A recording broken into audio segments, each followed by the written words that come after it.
Merci, Monsieur Lurton. La parole est maintenant à Madame Caroline Janvier pour La République En Marche et pour 5 minutes. Madame Janvier, vous avez la parole.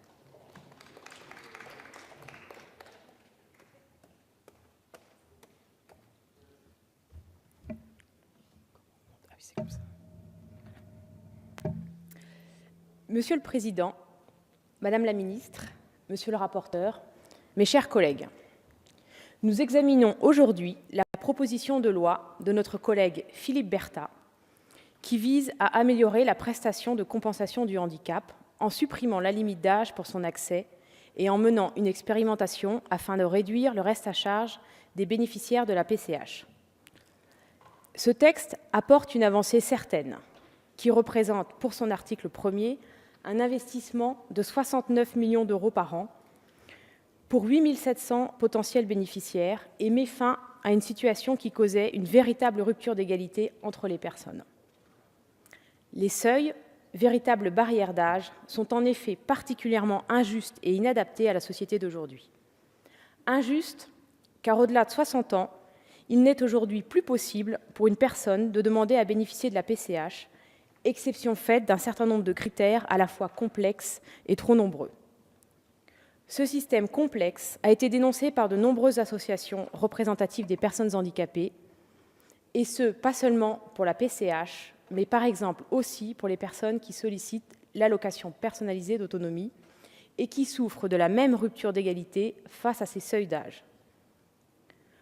Ceux-ci sont inadaptés à la société d'aujourd'hui, enfin, car des travaux mettent en évidence que l'augmentation tendancielle de l'espérance de vie moyenne des personnes handicapées est plus importante que celle de la population française dans son ensemble et, à l'instar du reste de la population, le vieillissement des personnes handicapées est un phénomène durable. Les chiffres clés de l'aide à l'autonomie publiés en 2016 par la CNSA montrent en effet un gain de plus de 2 ans pour les femmes comme pour les hommes qui bénéficient de l'aide à l'autonomie entre 2000 et 2013. Le secteur médico-social a depuis des années pris conscience du phénomène. L'enquête Établissements sociaux de 2010 de l'adresse montre ainsi que la part des personnes âgées de 50 et plus accueillies dans les établissements médico-sociaux s'est accrue entre 2006 et 2010. Il faut, mes chers collègues, véritablement que nous comprenions le caractère universel du handicap.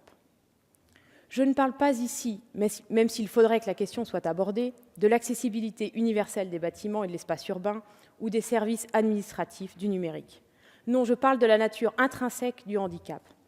C'est un phénomène pouvant toucher vous, moi et chacun de nos concitoyens de manière plus ou moins durable.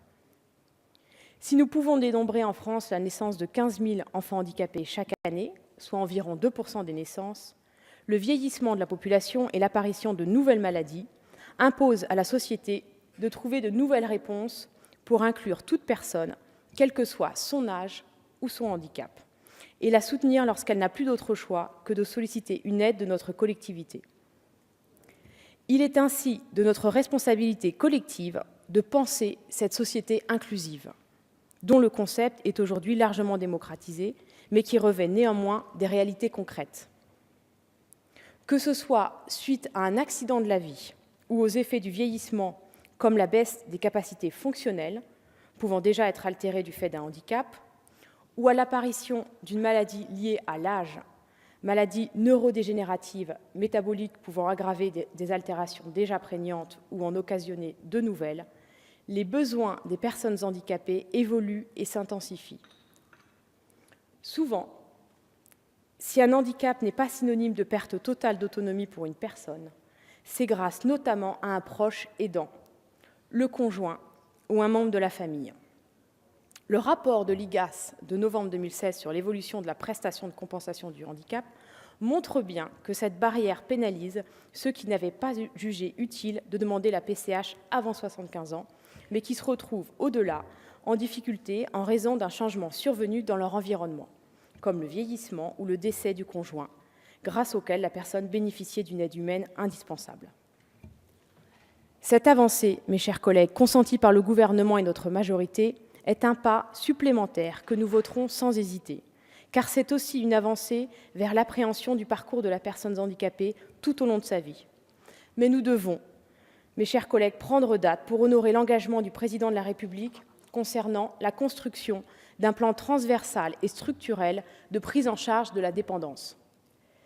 La reconnaissance de l'aidant, l'amélioration des solutions de maintien à domicile, la fin des seuils pour l'ensemble des aides, et notamment celles qui pallient le vieillissement de la population et des personnes handicapées. Les chantiers sont nombreux, les objectifs sont partagés sur l'ensemble des bancs de cette Assemblée, et nous y arriverons, je n'en doute pas. Je vous remercie.